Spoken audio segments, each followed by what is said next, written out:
the different stages of life, these were synchronized with the solar cycles which are for approximately 12 and a quarter years.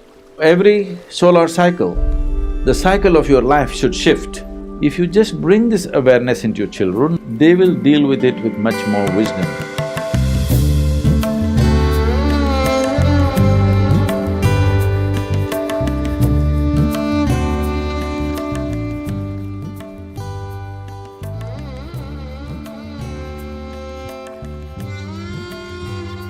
You know it's not coming naturally. That's not an option.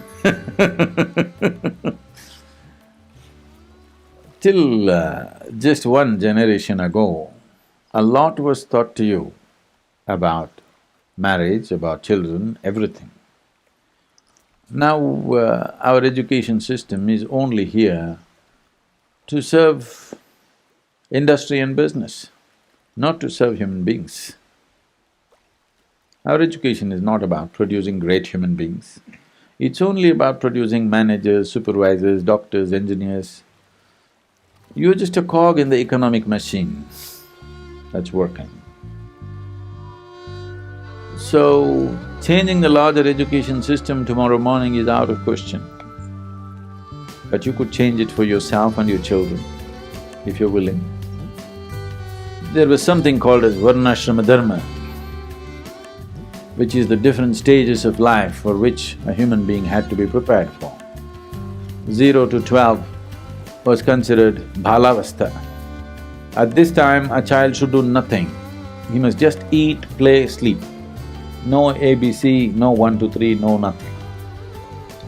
Because before the brain blossoms to it a certain size, feeding it with information or any kind of purpose to it, putting any kind of purpose in its domain, will destroy the possibility of it growing to full size.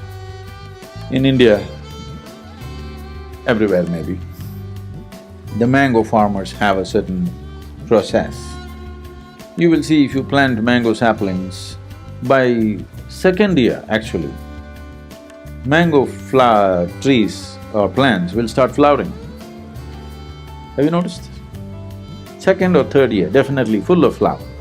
So the conscientious mango farmer will go and pluck out every flower in the month of January, February, so that they never become fruit. But if you are a quarterly balance sheet kind of person, you will count the flowers and say, okay, here I see 150 mangoes, 150 mangoes into 10 rupees,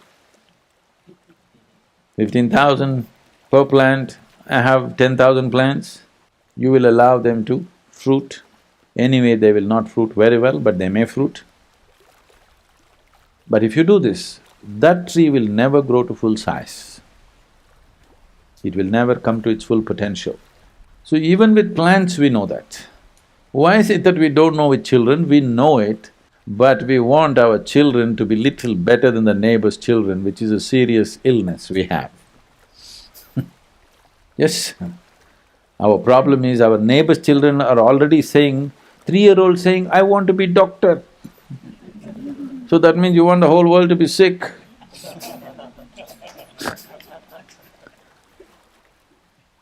A 3-year-old child, if it says, I want to be doctor, everybody is, oh, my neighbor's child, he wants to be doctor. Hey, what do you want to become? I don't know. Yes, tougher. Hey, at least say something.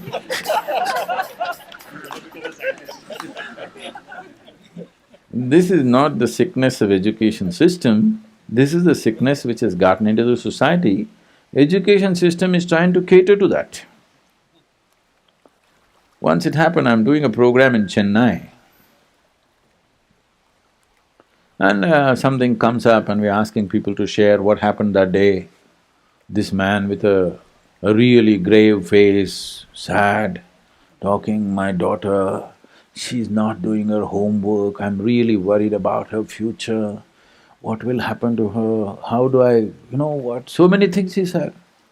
I thought maybe his college-going daughter, something, trouble, you know. So, okay. Then I just asked, how old is the girl? I said, 4.5. I said, you idiot.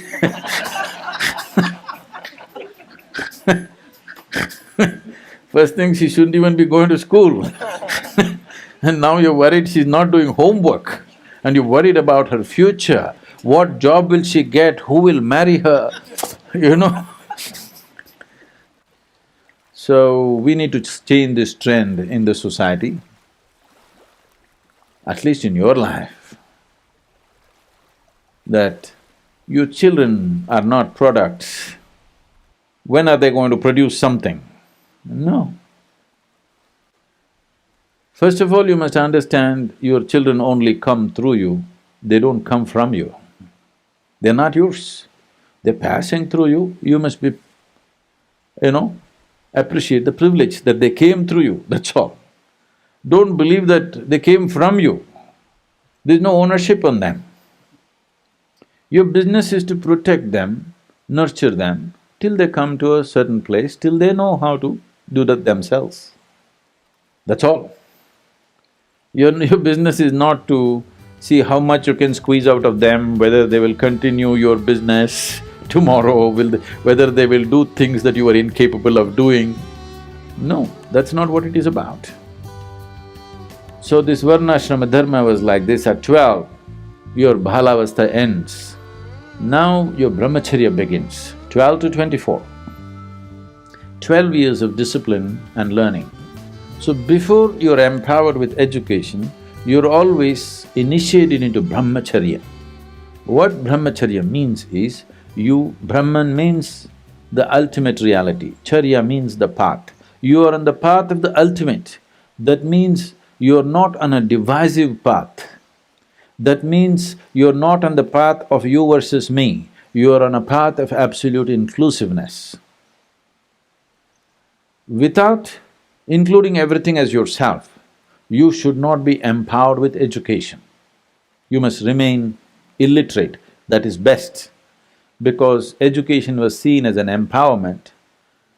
If you're empowered in a divisive way, which is what we have done to the modern world, every scientific knowledge and technology that comes up, first thing is military use. Why?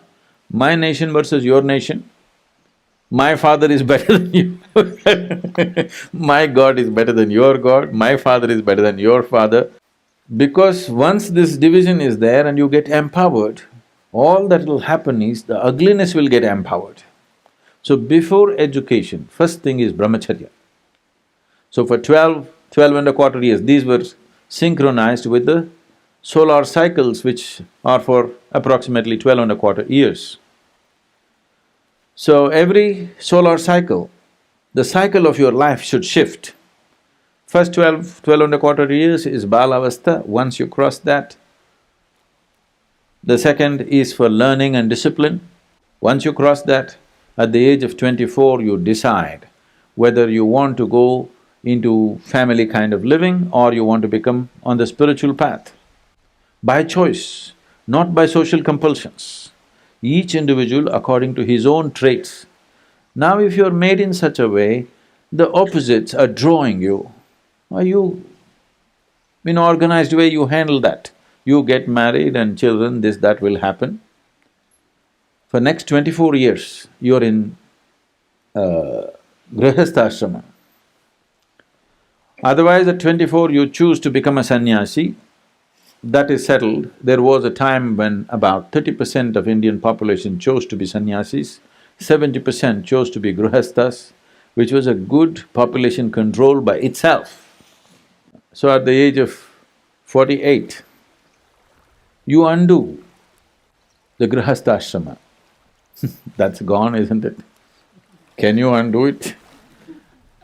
If you undo it, it's in divorce, and instantly you're latching on to somebody else. Another changing house, not giving up that structure. So at 48, you take sannyas for 12 years. So undo the family structure, because if you got married at 24, by the time you're 48, your children are over 20 years of age. They may not say it in so many words, but they want you out. Either they want to go out or you must go out. These days you're choosing that they must go out, American way. But in India, the parents chose to go out. Once the children have crossed 20, 21 years of age, parents moved out.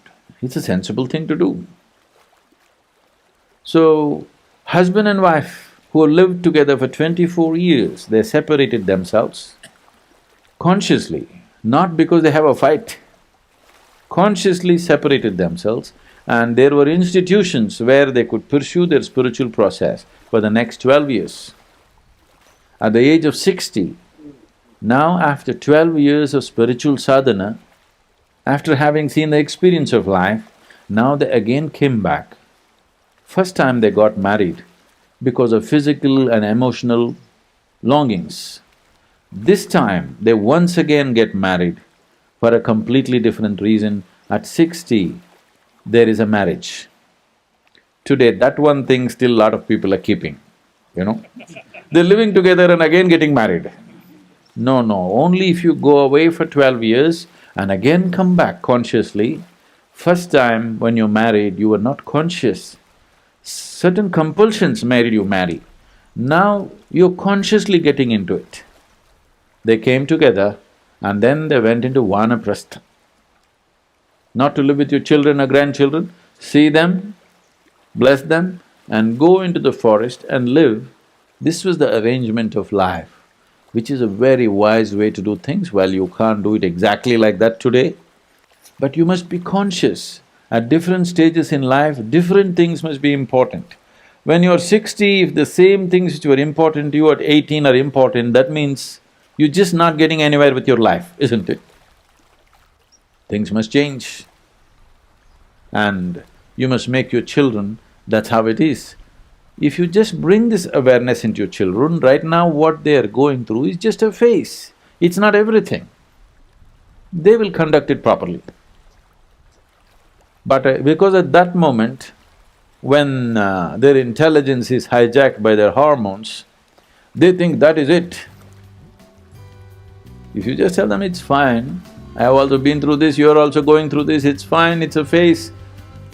Then these are the different phases of life. Very young, if they're conscious of it, they will deal with it with much more wisdom than the way they're dealing with it today. People will not be compulsive as they are.